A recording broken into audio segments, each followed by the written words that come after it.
Assalamualaikum warahmatullahi wabarakatuh. Perkenalkan, nama saya Zaskia Maulina Hidayatul Fitri dari Program Studi Pendidikan Biologi.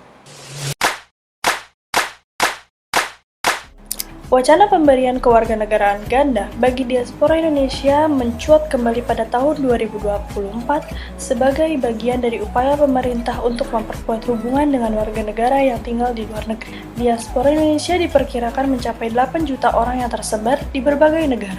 Banyak dari mereka menghadapi dilema antara mempertahankan kewarganegaraan Indonesia atau mengadopsi kewarganegaraan negara tempat tinggal mereka demi peluang ekonomi, sosial, atau politik. Saat ini Indonesia menganut asas kewarganegaraan tunggal, sebagaimana diatur dalam Undang-Undang Nomor 12 Tahun 2006 tentang Kewarganegaraan RI.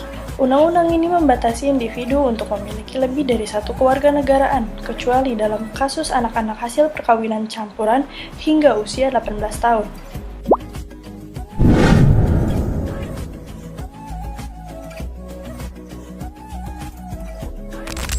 Yang pertama, dapat penguatan hubungan dengan diaspora. Diaspora Indonesia merupakan aset penting yang dapat berkontribusi pada bangunan ekonomi, transfer ilmu pengetahuan, dan investasi di dalam negeri. Dengan memberikan kewarganegaraan ganda, pemerintah dapat memastikan keterlibatan mereka secara aktif dalam urusan nasional. Yang kedua, terjadilah peningkatan ekonomi. Diaspora yang memiliki kewarganegaraan ganda akan lebih mudah untuk berinvestasi di Indonesia tanpa terhambat oleh regulasi kepemilikan asing. Hal ini berpotensi meningkatkan aliran modal asing langsung dan mendorong pertumbuhan ekonomi. Yang ketiga, peningkatan soft power. Diaspora Indonesia yang sukses di luar negeri, seperti dalam bidang seni, olahraga, atau teknologi, dapat menjadi duta budaya yang memperkuat citra positif Indonesia di dunia internasional.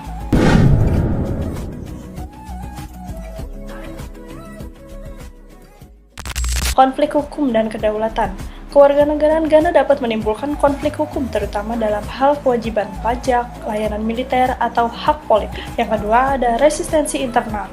Sebagian kalangan di dalam negeri, termasuk anggota DPR, menilai bahwa pemberian kewarganegaraan ganda bertentangan dengan prinsip dasar kedaulatan negara dan dapat menimbulkan diskriminasi. Dan yang terakhir, resiko keamanan nasional. Kebijakan ini berpotensi disalahgunakan misalnya oleh individu yang tidak loyal kepada Indonesia atau oleh pihak asing untuk kepentingan tertentu.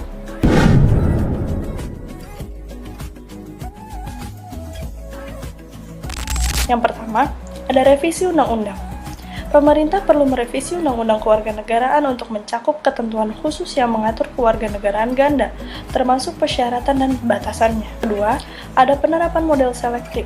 Indonesia dapat meniru model negara lain seperti Filipina atau India yang memberikan kewarganegaraan ganda hanya untuk diaspora yang memenuhi kriteria tertentu, seperti memiliki kontribusi ekonomi atau reputasi positif. Terakhir, ada sosialisasi dan dialog publik. Pemerintah harus melibatkan masyarakat, diaspora, dan para ahli hukum untuk mendiskusikan manfaat serta risiko dari kebijakan ini secara terbuka. Saya dapat simpulkan bahwa wacana pemberian kewarganegaraan ganda bagi diaspora Indonesia adalah langkah progresif yang berpotensi memperkuat hubungan dengan warga negara di luar negeri dan mendukung pembangunan nasional. Namun, implementasinya memerlukan kajian yang matang untuk mengatasi tantangan hukum, politik, dan sosial yang mungkin muncul.